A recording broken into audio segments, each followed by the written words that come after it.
Welcome to Dr. Dan's channel. This is where we slow things down, zoom out, and examine the forces quietly reshaping our world, not through headlines or hype, but through structure, power, and long-term impact. Today we are looking at artificial intelligence, not as a product, not as a trend, but as a turning point in human history. Because AI is no longer a future technology, it is already embedded in how information moves, how decisions are made, how economies function, and increasingly, how power is exercised. What has changed is not simply capability, but speed. For most of modern history, technological revolutions unfolded slowly enough for societies to adapt. Electricity, aviation, computing, even the internet arrived in phases that allowed laws, norms, and institutions to catch up. Throughout human history, major technological revolutions have reshaped our world. The steam engine powered the Industrial Revolution, fundamentally altering labor and society over a century. The rollout of electricity took more than 50 years to connect most homes, giving us time to build new industries and safety standards. The internet, for all its disruptive speed, still took decades to move from a niche academic network to a global utility woven into the fabric of daily life. Each of these transformations was profound, but their pace allowed for gradual adaptation. We developed laws, regulations, and social norms in response to the changes as they unfolded. But this time, the rhythm of change is different. Artificial intelligence is different. The difference lies not just in the technology's potential, but in the sheer relentless velocity of its progress.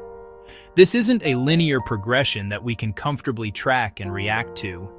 It's an exponential curve. According to the 2024 Stanford AI Index, the time it takes to train a state-of-the-art image classification system has plummeted from hours to mere minutes in just a few years. The cost has fallen just as dramatically. This acceleration is governed by what researchers call scaling laws, predictable, almost law-like relationships where increasing the amount of computing power and data used to train a model yields a corresponding and often surprising leap in its capabilities. We are no longer just making our tools better. We are building tools that improve themselves at a rate we have never witnessed before. This unprecedented pace is compressing the timeline for societal adaptation from decades into months. It is this compression that has captured the attention of technologists and world leaders alike. According to Eric Schmidt, former CEO of Google, AI is advancing at a pace that leaves little room for reactive governance. In his words, the emergence of advanced AI is not merely a technological milestone, it is a question of human survival. That statement is not meant to provoke fear. It is meant to provoke seriousness. The seriousness of navigating a paradigm shift where the ground rules are being rewritten in real time. The seriousness required to build guardrails for a technology whose full capabilities are still emerging, often in unpredictable ways. And the seriousness to ask the foundational questions about control, alignment, and societal impact before these systems become even more deeply integrated into our critical infrastructure, from our power grids and financial markets to our healthcare and defense systems. To understand why, we first need to understand what AI has already become. The AI of today bears little resemblance to the specialized programs of the past. Modern AI systems are no longer narrow tools designed for single tasks. Today's large language and multimodal models are trained on vast portions of human knowledge: text, images, code, scientific literature, biological data, and strategic patterns. They are not explicitly programmed to perform specific functions. Instead, they learn patterns and concepts from this immense data set. The result is a general-purpose cognitive architecture. A single foundational model can be prompted to write poetry, generate computer code, analyze medical scans, draft legal contracts, or even create novel artistic images. This generality is their power, but it is also the source of their complexity, and the core of the governance challenge. We are no longer managing a collection of distinct tools, but a new kind of general intelligence that is rapidly scaling its reach and ability. Once trained, these systems exhibit what researchers call emergent behavior, capabilities that were not explicitly programmed, not fully predicted, and not always fully understood by their creators. This is not theoretical. AI systems can already write functional software, discover cybersecurity vulnerabilities faster than human experts, simulate chemical interactions, and generate highly persuasive misinformation at scale. Eric Schmidt has warned that raw, unconstrained AI models, those that exist before safety layers are applied, are capable of discovering entirely new cyber attacks, including so-called zero-day exploits that no human has previously identified. These systems do not rest. They do not pause. They iterate relentlessly. And cyber risk is only one dimension of the problem. Biological risk is another. As AI becomes integrated into biotechnology, systems trained on genetic and chemical data could, in principle, assist in designing harmful pathogens. Safeguards exist, but the uncomfortable reality is this: the knowledge threshold for biological harm is falling, not rising. This is why multiple governments now treat advanced AI models as strategic assets, comparable in sensitivity to nuclear technology. That comparison matters. Nuclear weapons reshaped global politics by concentrating destructive power into the hands of a few, forcing new doctrines of deterrence, containment, and non-proliferation. AI differs in one critical way: it is not inherently scarce. Once developed, models can be copied, fine-tuned, and distributed at near-zero marginal cost. That creates a tension between innovation and control that humanity has never had to manage at this scale. The development of artificial intelligence is not happening in a vacuum. It is unfolding on a global stage, deeply intertwined with national interests, economic ambitions, and ideological divides. And this brings us to geopolitics. The conversation about AI's future is inseparable from the reality of how nations compete and cooperate. The race for advanced AI is now inseparable from great power competition. The United States, China, and other major actors understand that AI supremacy will shape military capability, economic productivity, intelligence gathering, and political stability. This isn't just about having the best algorithm. It's about controlling the foundational technology that will define the 21st century. Leadership in AI translates directly into strategic advantage, creating a powerful incentive for nations to accelerate their own development while potentially hindering that of their rivals. This dynamic, often termed techno-nationalism, frames AI not as a shared global resource, but as a critical national asset to be cultivated and protected. This competition has given rise to two distinct and often conflicting models of AI governance. On one side, we see a state-centric, top-down approach. On the other, a market-driven, more decentralized model that champions openness. As former Google CEO Eric Schmidt has argued, while China may pursue AI development under tighter state control, Western systems face a different challenge: balancing openness, innovation, and democratic values with security.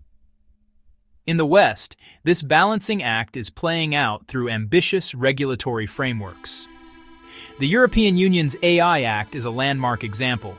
It pioneers a risk-based approach, categorizing AI systems into tiers of potential harm. Systems deemed to pose an unacceptable risk, like social scoring by governments, are banned outright. High-risk applications, such as those used in critical infrastructure, medical devices, or law enforcement, are subject to strict requirements for data quality, transparency, human oversight, and cybersecurity before they can enter the market. The goal is to foster trust and ensure that AI development aligns with fundamental rights, creating a regulated single market for trustworthy AI. The United States has pursued a different path, emphasizing voluntary, sector-specific guidance. The National Institute of Standards and Technology, or NIST, developed the AI Risk Management Framework. It provides a structured process for organizations to map, measure, and manage AI risks, promoting responsible innovation without the immediate force of law. This approach is designed to be flexible and adaptable, encouraging industry to build safety and trustworthiness into their systems from the ground up. It reflects a governance model that prioritizes innovation and market leadership, relying on industry standards and best practices to mitigate harm. Beyond national or regional efforts, international standards bodies are also shaping the landscape. Organizations like ISO are developing technical standards, such as ISO IEC 42001, which provides a certifiable management system for the responsible development and use of AI. These global standards aim to create a common language and a baseline for safety and quality, facilitating international trade and collaboration by ensuring that AI systems, regardless of origin, meet agreed-upon benchmarks for reliability and governance. Neither model is without risk. Each approach represents a different philosophical bet on how to best manage this powerful technology. The state-led model bets on control, while the market-led model bets on openness. Both bets carry significant potential downsides. A world where authoritarian states dominate AI raises fears of surveillance, repression, and coercion. In such a future, AI is not a tool for empowerment, but an instrument of control. It enables mass surveillance on an unprecedented scale, automates censorship, and predicts dissent before it even occurs. This model, optimized for stability and state power, could be exported to other nations, creating a global ecosystem of digital authoritarianism that fundamentally threatens privacy, freedom of expression, and democratic accountability. The efficiency of control becomes the primary virtue at the expense of human dignity. On the other hand, a world where AI proliferates without guardrails raises fears of misuse, escalation, and systemic instability. In this scenario, the very openness that drives innovation becomes a vector for risk. Powerful models could become widely available to actors who lack the will or capacity to deploy them safely. This could lead to the rapid development of novel cyber weapons, automated disinformation campaigns that destabilize societies, or accidental escalations between AI-powered military systems operating faster than human oversight can manage. The risk here is not one of deliberate control, but of catastrophic loss of control. The danger, then, is not simply that AI becomes powerful, but that it becomes powerful without shared norms or enforceable limits. The geopolitical competition creates a dilemma. The pressure to innovate quickly to maintain a strategic edge works directly against the caution and collaboration needed to ensure global safety. If nations view safety measures as a handicap in a race they cannot afford to lose, we risk a collective rush into a future defined by powerful, brittle, and unpredictable systems. The central challenge is to forge a path that allows for technological progress while building a global consensus on the red lines that must not be crossed. This is why something unusual is happening in the technology world.